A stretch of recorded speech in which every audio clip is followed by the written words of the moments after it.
When you're standing face to face with somebody and the camera's rolling in particular, it's hard to be 100% honest, to be your true authentic self. But as you know, I have no filter. I'm going to tell people exactly what I think. Coach Greg, in today's video, I'm reacting on Jubilee, an episode of which I was a part of. I have felt disgusted looking at a fat body. Can our agreeers please step forward? And so here's the thing. When you're standing face to face with somebody and the camera's rolling in particular, it's hard to be 100% honest, to be your true authentic self. But as you know, I have no filter. I'm going to tell people exactly what I think. I don't think I'm exaggerating. I'm not trying to make people feel bad. I'm simply giving you my 100% honest opinion. Would you agree, like, looking at his physique, like, he's at a perfectly, I would say, maybe healthy? No. You think? He's definitely overweight, definitely obese. And so it takes a lot more courage to tell somebody, especially face to face, what they need to hear rather than what they want to hear. Oh, he's still good. He's all right, right? It's not so bad. No, it's not good at all. What are you talking about? Can our agreeers please step forward?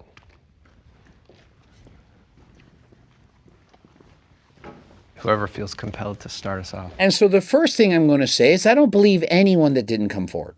I don't believe that there's any person out there that is never disgusted by looking at a fat body.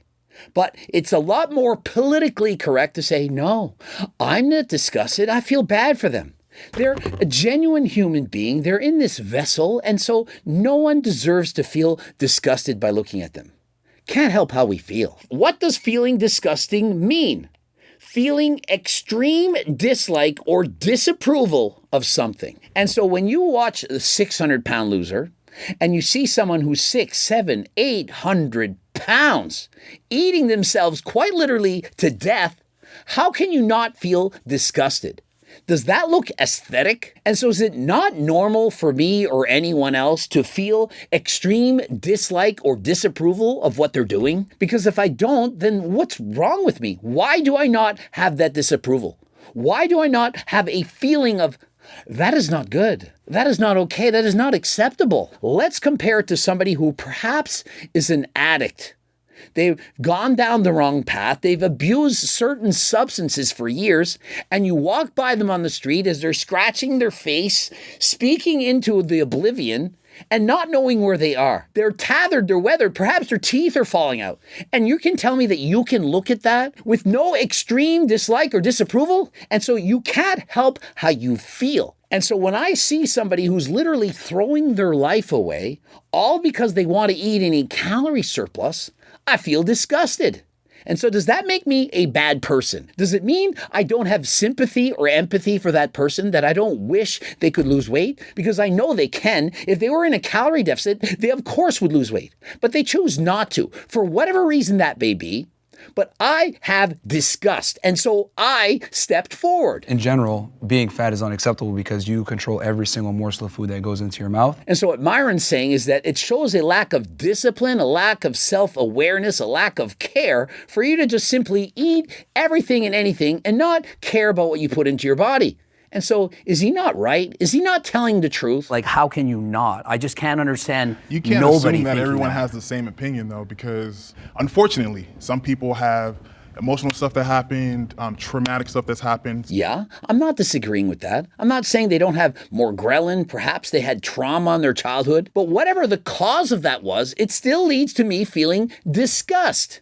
And so in the same sense, when that person is on the streets scratching their face and their teeth are falling out and they're crawling at their skin, whatever led to them doing that, which of course is a sad story, it still has me feeling in disgust. There's way worse stuff going out in the world versus Absolutely. people saying, oh my God, I'm sad, I'm gonna eat some ice cream. It's like, no, dude, it's like, you're fat, you made that decision. And so what Myron's saying is, you're fat, you made that decision, which they did, unless you're a child. If you're a kid, if you're 7 or 8 years of age and you're morbidly obese, to me, that's the parent's fault. That's on them. And so when I see a parent who has a child who's hundreds of pounds overweight, what I see is a parent who's abusing their child. Yeah, I said it. To me, it's a form of abuse. You live in the best country ever. If you live in a civilized first world country where you have electricity, internet power, etc., etc.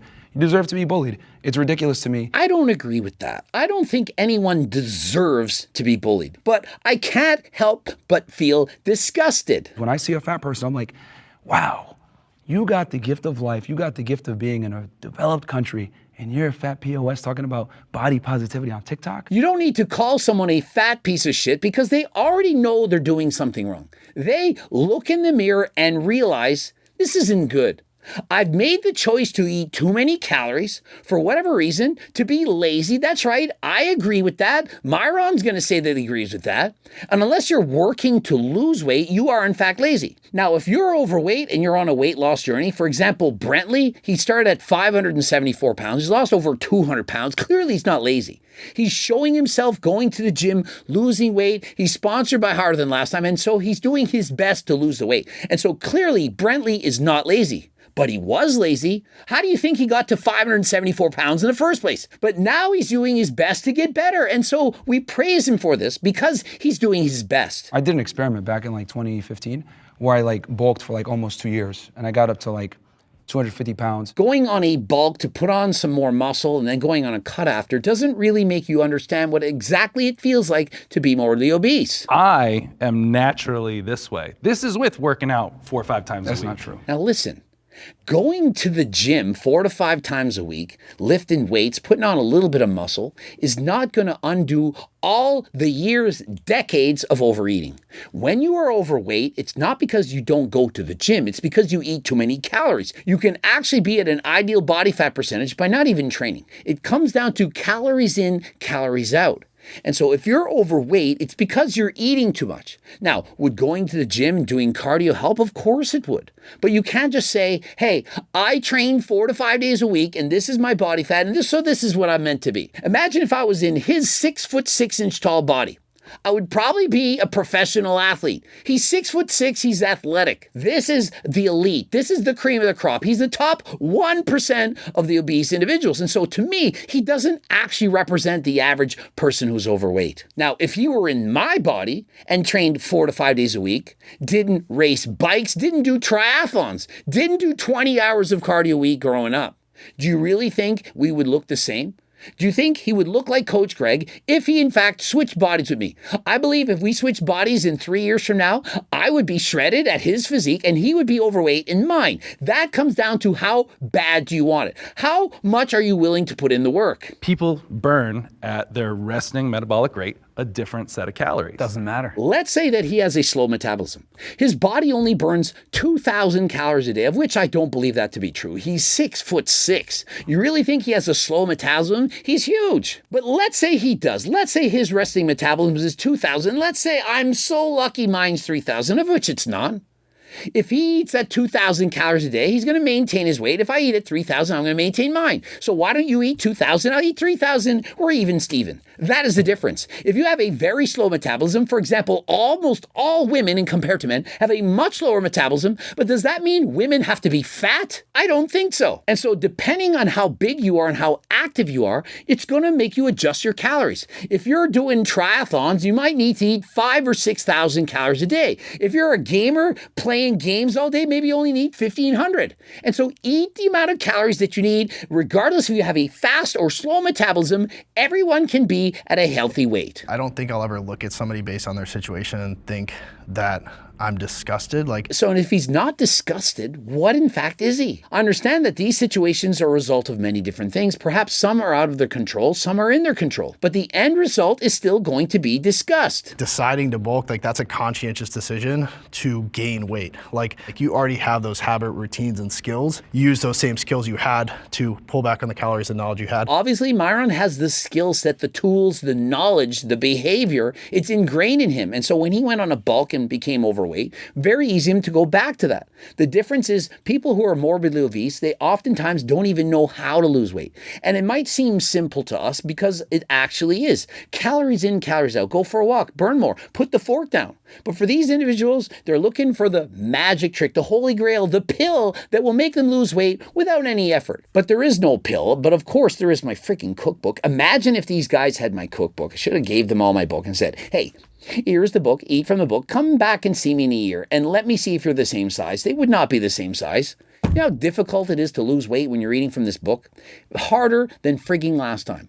Code Greg, 15% off. With the tools, people are very much capable of achieving amazing things. But Okay, let's talk about set no, tools then. hold on, I'm not done. Why you cut me off I'm before, not done. remember? And so you can see how the animosity starts to build up. When you cut somebody off in their speak and you speak over them and you don't let them finish and then they speak over you and it goes back and forth. And so people, they're going to start get heated. And if you watch this entire episode, you're going to see these two go back and forth and go harder than last time at each other. Even if they work out, losing the weight does not come as simple as just going to the gym, cutting calories, watching everything that you eat. But yet it literally is that simple. What you just listed would 100% work on everybody every single time. Does that mean that I'm not active? Does that mean that I'm not doing certain things? No, it doesn't. Yeah, it means it. It means you're in a calorie surplus. And so no matter how hard he looks at himself, this guy, he's a professional victim.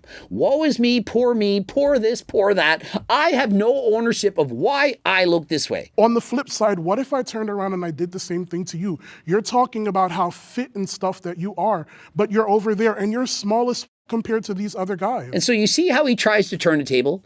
You're saying you're all fresh and fit, but yet you're not as big as Coach Greg and Eric Janicki. Does it matter? Does he need to be? And so why are we fit shaming him? Suddenly the tables are turned. He doesn't like the fact that he says if you're morbidly obese that it's disgusting because you can do something about it. He can't help how he feels. He feels disgusted. We went over that definition. Doesn't mean he hates these people. Doesn't mean he doesn't like them. It means he's disgusted by that appearance. If I see vomit, poop on the ground somewhere, I'm disgusted. I look at it and I don't like it. Should I just like it because they didn't do anything to me? Hey, it's not aesthetic. I don't like it. It doesn't smell good. I'm not into that.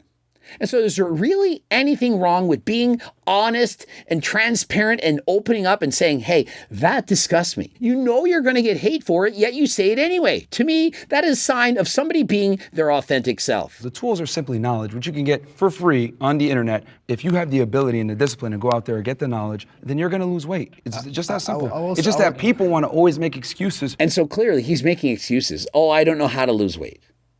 Really? Do you know how to read? Do you know how to watch Coach Greg? Literally have a channel, almost 3,500 videos. Watch 20 of them and see what happens. Is it really that difficult? Could you not get Coach Greg's cookbook or perhaps My Circle diet book? It's not that long a read. You can literally read this while doing cardio. While walking at the gym or pedaling on a bicycle, you can read it. And by the time you're done the book, you'll know exactly how to lose weight. It really is that simple. And so when you're making excuses, just sounds like you're a professional victim looking for people to have sympathy for you. Oh, woe is me. I have a predisposition. I can't lose weight. I don't think anyone's debating that weight loss is impossible here. I think the question is, why do you hate fat people, that you feel the disgust towards it? First things first, disgust doesn't mean hate. We don't hate you.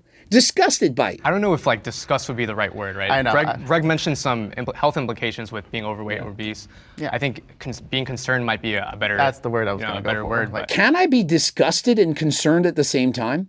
When someone's scratching their face or 800 pounds, I'm disgusted and concerned. And so if you watch all my videos, do you not get the feeling, the sense that I'm trying to help people?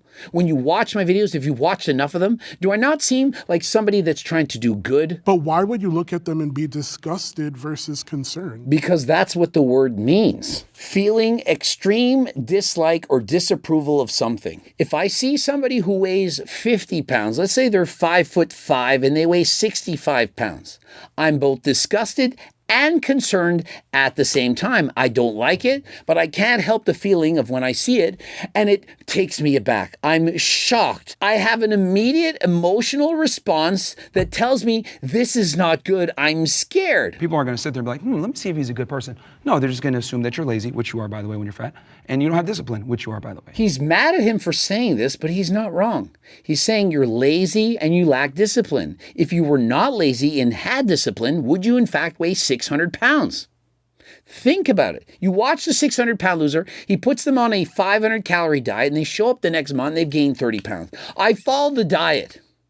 Really? You worked out and ate 500 calories a day and gained 30 pounds in a month? Or did you binge in secret? Which do you think is more likely? Let's say you knew he used to be 600 pounds, and how much you weigh now? I'm 384.